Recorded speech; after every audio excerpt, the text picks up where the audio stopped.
Исклучително лошата патна инфраструктура и недоволната искористеност на двата македонски аеродроми, посебно на Охридскиот, ова лето предизвика бројот на странски туристи кои ги имаше од целиот свет се помалку да се задржуваат на ривиерата. Помалу бројни беа и нашите традиционални гости од опкружувањето. Нивниот престој на нашата туристичка мека се сведе на минимум. Тоа што не придававме доволно внимание на конкуренцијата го искористи нашиот западен сосед. Со ова се обистинија стравувањата на туризмолозите кои укажуваат дека Тиранскиот аеродром ќе го превземе приматот во авиосообраќајот.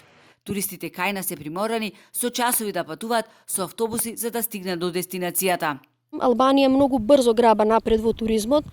Аеродромот е среден, нон-стоп ги прошируваат патиштата, додека ние се занимаваме од козји пат да направиме кравји пат, тие во меѓувреме имаат направено чуда со инфраструктурата која што е основа за развој на туризам.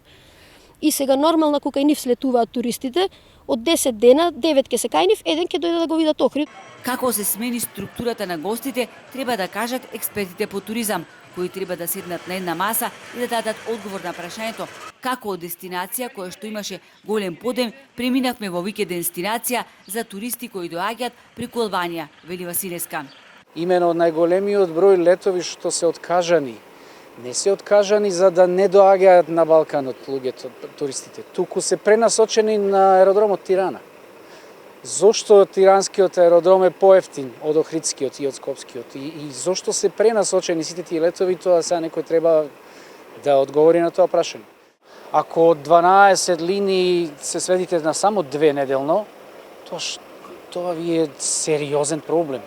Ако пред пандемијата, како туристички водичи, имавме тури кои траја од 5 до 10 дена и тоа само во Македонија, сега забележуваме дека странците доаѓаат преку албански туристички агенции и ја преминуваат македонската граница само за еднодневни или дводневни посети, што никако не е добро за хотелско-угостителските објекти, велат нашите соговорници.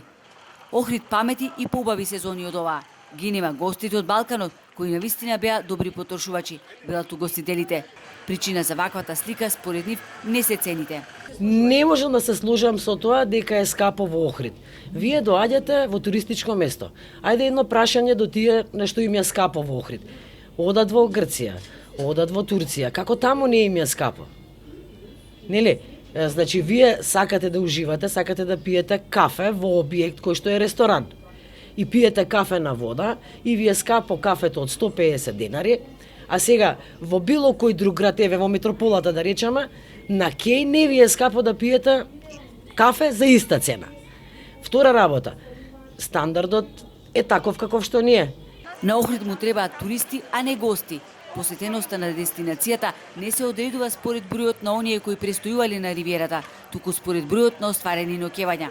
Кога станува збор за македонскиот бисер, клучно е прашањето дали ние го земаме здраво за готово тоа што го имаме или постои сеопфатен план врз основа на кој Охрид како дестинација се пласира и на домашната и на меѓународната јавност, велат нашите соговорници. Тие од новата влада очекуваат конечно да се донесе нова стратегија за развој на туризмот, од постојната датира од 2016 година.